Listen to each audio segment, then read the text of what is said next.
Hello friend, welcome to my YouTube channel Spandan pathology. मैं doctor Nirmal आपके सामने आ गया हूं एक नए टॉपिक पे डिस्कस करने के लिए। आज का जो हमारा टॉपिक है जिसके ऊपर हम डिस्कस करने वाले हैं, उस टॉपिक का नाम है टाइफाइड वैक्सीन। मतलब टाइफाइड का जो वैक्सीन होता है वह क्या होता है, वह कैसे काम करता है, किसको देना चाहिए, इसी सब के बारे में आज हम डिस्कस करने वाले हैं। तो आइए डिटेल्स में देखते हैं। तो देयर आर टू टाइप्स या two vaccine to prevent typhoid fever. देखिए कहीं कहीं पे आपको 3 वैक्सीन भी दिख जाएगा, 3 टाइप्स के वैक्सीन दिख जाएंगे आपको टाइफाइड में, और कहीं कहीं पे 2 टाइप्स का भी दिखेगा। एक्चुअली क्या होता है कि 2 टाइप्स का ही होता है, बट जो बूस्टर डोज होता है 5 इयर्स वाला उसको लोग टाइप्स में भी काउंट करते हैं, बट वह जो होता है बूस्टर डोज वह अलग होता है, वह भी इसी में आता है, लाइव और इनएक्टिवेटेड में आता है। ठीक है, बट मेनली क्या होता है, there are 2 vaccine to prevent typhoid fever. मतलब टाइफाइड फीवर से बचाव के लिए, उसके बचने के लिए हमें 2 टाइप के वैक्सीन लेने पड़ते हैं या 2 टाइप्स के वैक्सीन प्रोवाइड किया जाता है। One is an inactivated, inactivated का मतलब है किल्ड, मतलब मरा हुआ vaccine, and other is a live attenuated, जैसे हम बोलते हैं वीकेंड, मतलब कमजोर वैक्सीन। मतलब कि एक इनएक्टिवेटेड मतलब निष्क्रिय या फिर किल्ड मतलब मृत वैक्सीन है, और दूसरा जीवित या कमजोर वैक्सीन है। तो सबसे पहले there are 2 vaccine to prevent typhoid fever. मतलब टाइफाइड बुखार से, टाइफाइड फीवर से बचाव के लिए हमें 2 टाइप्स के वैक्सीन मिलती है। एक जो होता है उसे हम इनएक्टिवेटेड किल्ड वैक्सीन बोलते हैं, मतलब कि निष्क्रिय या फिर मृत वैक्सीन उसे बोलेंगे हिंदी में, और दूसरा जो होता है जीवित और कमजोर वैक्सीन होता है। Doctors can decide which types of typhoid vaccine is best for you. आपके जो डॉक्टर्स रहेंगे वह डिसाइड करेंगे, या वह डॉक्टर जो है वह डिसाइड कर सकते हैं कि आपके लिए किस टाइप का, किस प्रकार की वैक्सीन ज्यादा अच्छा है, ज्यादा बेस्ट है आपके लिए। वो आपसे जब कंसल्ट करेंगे, आपसे मिलेंगे, फिर उसके बाद वो डिसीजन लेंगे, डिसाइड करेंगे कि आपके लिए कौन सा टाइफाइड वैक्सीन ज्यादा अच्छा रहेगा। ओके, अब हम बात करेंगे इनएक्टिवेटेड टाइफाइड वैक्सीन क्या होता है। इनएक्टिवेटेड टाइफाइड वैक्सीन क्या होता है, मतलब what is inactivated typhoid vaccine. तो देखिए, inactivated typhoid vaccine is administered as an injection. मतलब जो इनएक्टिवेटेड टाइफाइड वैक्सीन होता है, इनएक्टिवेटेड टाइफाइड वैक्सीन या इनएक्टिवेटेड किल टाइफाइड वैक्सीन भी हम बोल सकते हैं, मतलब निष्क्रिय और मृत वैक्सीन। तो इनएक्टिवेटेड टाइफाइड वैक्सीन जो होता है is administered as an injection, मतलब कि इनएक्टिवेटेड टाइफाइड वैक्सीन को इंजेक्शन, जिसे हम शॉट भी बोलते हैं, के रूप में हमारे बॉडी में दिया जाता है। It may be given to people 2 years and older. मतलब यह जो इनएक्टिवेटेड टाइफाइड वैक्सीन होता है यह 2 वर्ष या उससे अधिक उम्र के लोगों को दिया जाता है। 1 dose is recommended at least 2 weeks before travel. मतलब कि यात्रा, देखिए टाइफाइड वैक्सीन किसी जो कहीं ऐसे देश में जा रहा है, ऐसी जगह पे जा रहा है जहां पे टाइफाइड कॉमन है, वहां पे जाने के बाद टाइफाइड लोगों को हो जाता है, तो इसके लिए वैक्सीन ज्यादातर लोग लेते हैं। तो 1 dose is recommended at least 2 weeks before travel. मतलब यात्रा से कम 2 सप्ताह 2 वीक्स पहले 1 डोज लेने की एडवाइस दी जाती है। अगर आपको यात्रा पे जाना है तो जाने की तिथि जो होती है, जाने की जो समय होती है, उससे 2 सप्ताह पहले, मतलब 2 वीक्स पहले आपके डॉक्टर एडवाइज करेंगे कि आप इस जगह पे घूमने जा रहे हो जहां पे टाइफाइड कॉमन है, तो 2 सप्ताह पहले यह वैक्सीन लेके जाओ ताकि आप टाइफाइड से बचे। ओके, वैक्सीन का मतलब होता है कि वो आपके बॉडी को बचा के रखेगा पार्टिकुलरली उस डिजीज का। जैसे टाइफाइड वैक्सीन मतलब टाइफाइड से बचाएगा, कोरोना वैक्सीन कोरोना से बचाना था, हेपेटाइटिस वैक्सीन मतलब हेपेटाइटिस से बचाता है। तो यह जो टाइफाइड वैक्सीन है, यह टाइफाइड वैक्सीन अगर आप कहीं ऐसे जगह पे जा रहे हैं जहां पे टाइफाइड कॉमन है, मतलब वो आम है, तो ऐसे जगह पर जाने से पहले आपके डॉक्टर्स या आपके हेल्थ केयर प्रोवाइडर आपको एडवाइस देंगे कि ऐसे जगह पे जाने से पहले आप टाइफाइड वैक्सीन लेके जाओ ताकि आप टाइफाइड आपको न हो, टाइफाइड से आप सेफ रहे। तो ऐसे कंडीशन में 2 सप्ताह पहले 2 वीक्स पहले आपके डॉक्टर्स आपको टाइफाइड वैक्सीन दे सकते हैं। Repeated dose are recommended every 2 years for people who remain at risk. मतलब जोखिम में रहने वाले, मतलब जो रिस्की पीपुल रहते हैं, जिसको तो जोखिम में रहने वाले लोगों के लिए हर 2 साल में रिपीट डोज की एडवाइस दी जाती है। मतलब जो रिस्की पीपुल है उनको हर 1-2 साल पर यह टाइफाइड वैक्सीन लेने की एडवाइस दी जाती है, इनएक्टिवेटेड टाइफाइड वैक्सीन। ओके, अब हम बात करेंगे live typhoid vaccine. Live typhoid vaccine जो होता है, जिसे हम जीवित और कमजोर वैक्सीन बोलते हैं। तो live typhoid vaccine is administered orally का मतलब है बाई माउथ, मतलब मुंह से। ओके, तो जो लाइव टाइफाइड वैक्सीन को मुंह से मतलब माउथ से या माउथ के द्वारा दिया जाता है। It may be given to people 6 years and older, मतलब इसे 6 year 6 साल या उससे ज्यादा उम्र के लोगों को दिया जाता है। 1 capsule is taken every other day for a total of 4 capsules, मतलब कि हर दूसरे दिन। Okay, it may be given to people 1 capsule is taken every other day for a total of 4 capsules, मतलब कि हर दूसरे दिन, एक दिन छोड़ के फिर एक दिन, मतलब हर दूसरे दिन एक कैप्सूल लिया जाता है और ऐसे आपको टोटल 4 कैप्सूल्स लेना होता है। Okay, the last dose should be taken at least 1 week before travel. अब हम देखेंगे कि इनएक्टिवेटेड टाइफाइड वैक्सीन में क्या था कि 2 weeks बिफोर जर्नी, बट यहाँ पे क्या बोल रहा है कि the last dose should be taken at least 1 week before travel, मतलब इस कैप्सूल को जिसे हम लाइव टाइफाइड वैक्सीन बोल रहे हैं, यह लास्ट डोज जो होगा यह आपकी यात्रा से कम 1 week पहले लेना चाहिए। Okay, 1 week। Inactivated typhoid vaccine आपको 2 weeks पहले लेना है, लेकिन वह शॉट के माध्यम से मतलब इंजेक्शन के थ्रू देंगे। बट जो ये लाइव टाइफाइड वैक्सीन है यह आपके कैप्सूल्स में आती है, इसे हम अपने मुंहों के द्वारा patients by orally by mouth इसे लेते हैं और इसका टोटल 4 डोज लेना रहता है, 4 कैप्सूल लेना रहता है। और सबसे लास्ट जो कैप्सूल है यह अगर आप 10 तारीख को जा रहे हैं तो आप 3-4 तारीख को लेना चाहिए, मतलब 1 week पहले लेना चाहिए। Each capsule should be swallowed whole, not chewed, about an hour before meals with cold or lukewarm water। मतलब कि इस कैप्सूल को भोजन से लगभग, मतलब जब हम खाना खाएंगे उससे 1 घंटा पहले ठंडा पानी या फिर गुनगुने पानी, मतलब कोल्ड या ल्यूकवार्म वाटर, मतलब ठंडे पानी या गुनगुने पानी के साथ पूरा निगल जाना चाहिए, इसे चबाना नहीं चाहिए, मतलब नॉट च्यूड। ओके, तो इस capsule should be swallowed whole, not chewed, about an hour before meals with cold or lukewarm water। मतलब कि इस कैप्सूल को भोजन से लगभग 1 घंटे पहले ठंडे या गुनगुने पानी के साथ पूरा निगल जाना चाहिए, इसे चबाना नहीं चाहिए। ओके, ये booster vaccine is needed every 5 years for people who remain at risk, मतलब कि जोखिम में रहने वाले, मतलब यहाँ पे भी यही है कि जो रिस्की पीपुल हैं, तो ऐसे लोग जो जोखिम में रहने वाले हैं उनके लिए हर 5 साल में, हर 5 साल के बाद बूस्टर वैक्सीन की जरूरत होती है।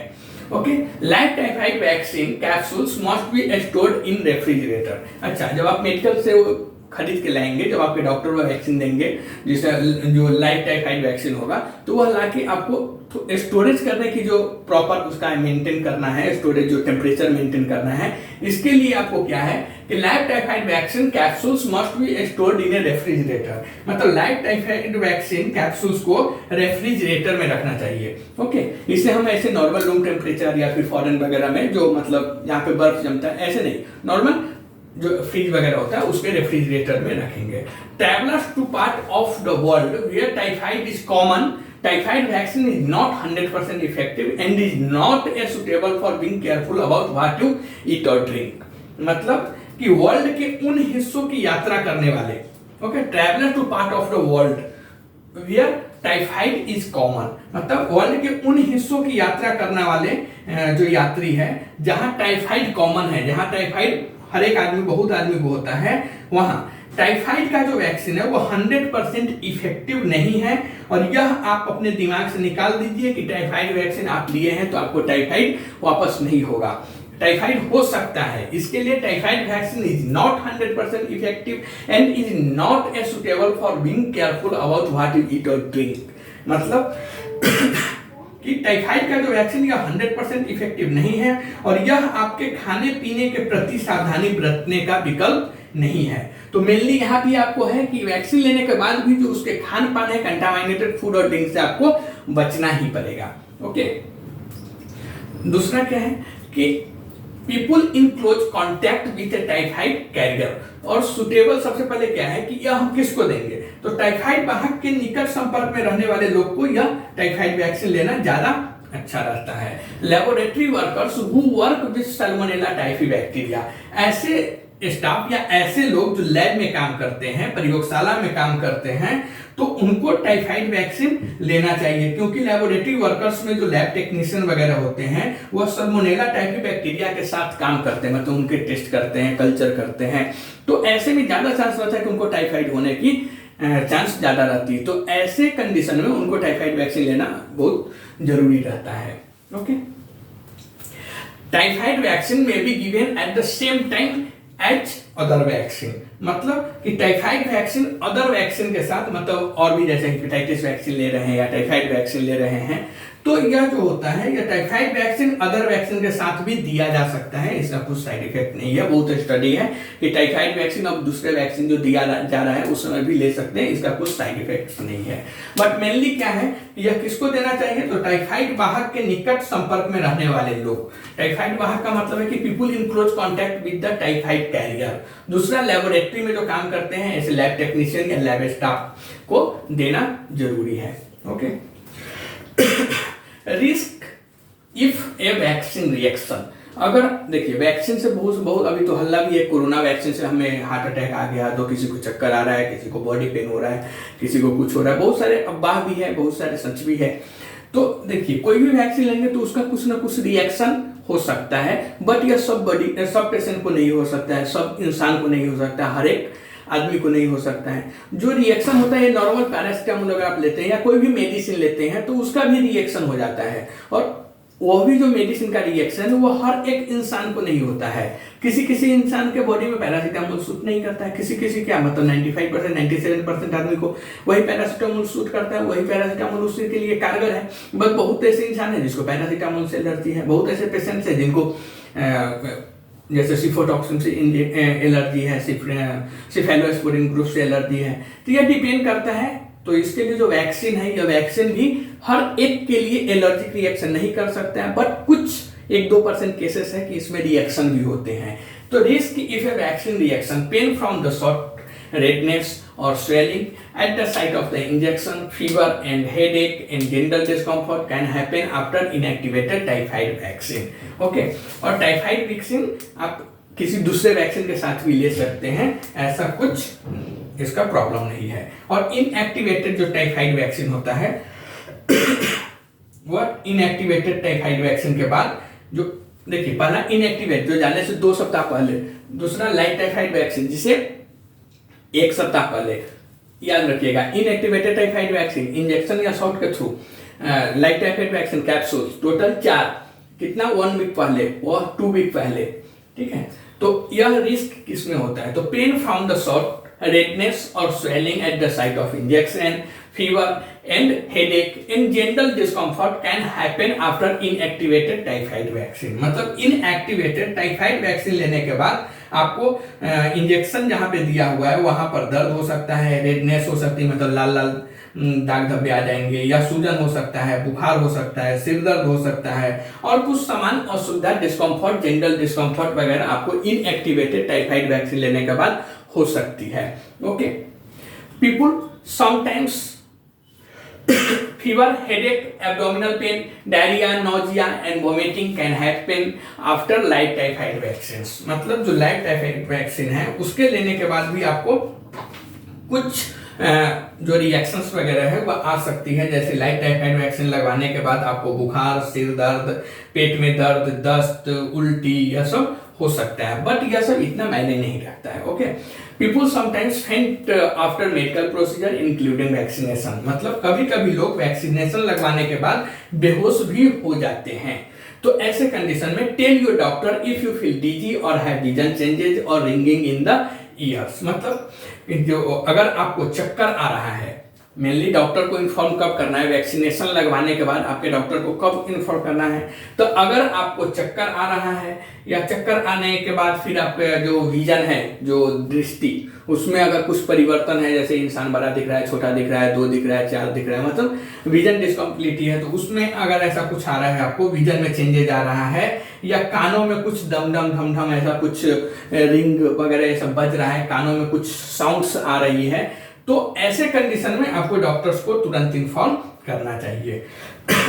ठीक है, तुरंत इन्फॉर्म करना चाहिए। Tell your doctor if you feel dizzy or have vision changes or ringing in the ears. As with any medicine, there is a very remote chance of a vaccine causing a severe allergic reactions, other serious injury or death। मतलब कि वही किसी भी दवा की तरफ, जैसे हम आपको बताया कि कोई भी जो दवा होती है, वो दवा के जो जितना चांसेस रहते हैं एलर्जी होने के, सब बॉडी में नहीं सूट करता है कि हाँ इसको इस मेडिसिन से एलर्जी है, और एक किसी कोई जानता भी नहीं है, डॉक्टर आपके नहीं जानते हैं कि यह मेडिसिन इसका एलर्जी इस बॉडी में इस पेशेंट्स में है। वह आपको खुद याद रखना पड़ेगा कि मुझे पैरासीटामोल से एलर्जी है। अगर आपको भी नहीं पता है तो वो जो हम देंगे तो ही पता चलेगा कि वह एलर्जी आपके बॉडी में है या नहीं है। तो ऐसे ही वैक्सीन में भी क्या होता है, वैक्सीन देने के बाद कुछ लोगों में आम मेडिसिन की तरह, मतलब किसी भी मेडिसिन की तरह वैक्सीन से भी गंभीर एलर्जी या इंजरी या डेथ होने की संभावना जो होती है वो बहुत कम होती है।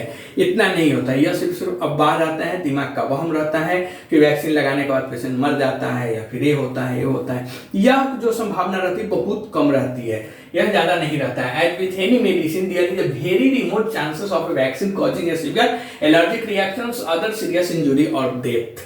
मतलब कि किसी भी दवा की तरह, किसी भी मेडिसिन की तरह वैक्सीनेशन से गंभीर एलर्जी या फिर सीवियर एलर्जी, इंजरी या डेथ होने की संभावना जो होती है बहुत कम होती है। An allergic reaction could occur after the vaccination person leaves the clinic. मतलब कि वैक्सीनेशन लगवाने के बाद व्यक्तियों में, अगर जो इंसान को हम वैक्सीन दिए हुए हैं उनको अगर क्लिनिक से जाने के बाद कुछ एलर्जी हो सकते हैं या कुछ एलर्जी अगर होता है तो क्या करना चाहिए। तो an allergic reactions, if you see signs of a severe allergic reaction, जैसे swelling of the face and throat, difficulty breathing या फिर फास्ट हार्ट बीट, डिजीनेस और वीकनेस, तब क्या करना चाहिए, तुरंत get the person to the nearest hospital immediately. मतलब कि अगर आपको सीवियर एलर्जिक रिएक्शन कब, जब वैक्सीनेशन लेने के बाद और आप क्लिनिक से निकल गए, डॉक्टर्स के क्लिनिक से निकल गए, आप अपने घर पे चले गए, पेशेंट अपने घर पे चला गया है वैक्सीनेशन लगवाने के बाद, वह डॉक्टर के पास नहीं है, और उसके बाद अगर आपको सीवियर एलर्जिक रिएक्शन दिख रहे हैं। सीवियर एलर्जिक रिएक्शन का मतलब कि आपके चेहरे पे स्वेलिंग हो रहा है, आपके गले में स्वेलिंग हो रहा है, मतलब सूजन हो रही है चेहरे पे, या फिर फूल जा रहा है, हिंदी में समझिए कि फूल जा रहा है, सूजन हो जा रहा है, या फिर आपको सांस लेने में प्रॉब्लम हो रही है, आपका जो हार्ट बीट है वो तेजी से धड़क रहा है, और आपको चक्कर आ रहा है, आप बेहोश हो रहे हैं, आपको कमजोरी हो रही है, तो ऐसे कंडीशन में आपको तुरंत नियर बाई जो हॉस्पिटल है, नियरेस्ट हॉस्पिटल है, वहां पे तुरंत आपको इमीडिएटली जाना चाहिए, और वहां पे जो भी आपका सिम्टम्स वगैरह है वो बताना भी चाहिए डॉक्टर्स को, और आपको ये भी बताना चाहिए कि आपने वैक्सीन लगवाने के बाद आपको जो वैक्सीन दिया है उसके बाद से आपको यह एलर्जिक रिएक्शन बॉडी में दिखाई दे रहा है या हुआ है।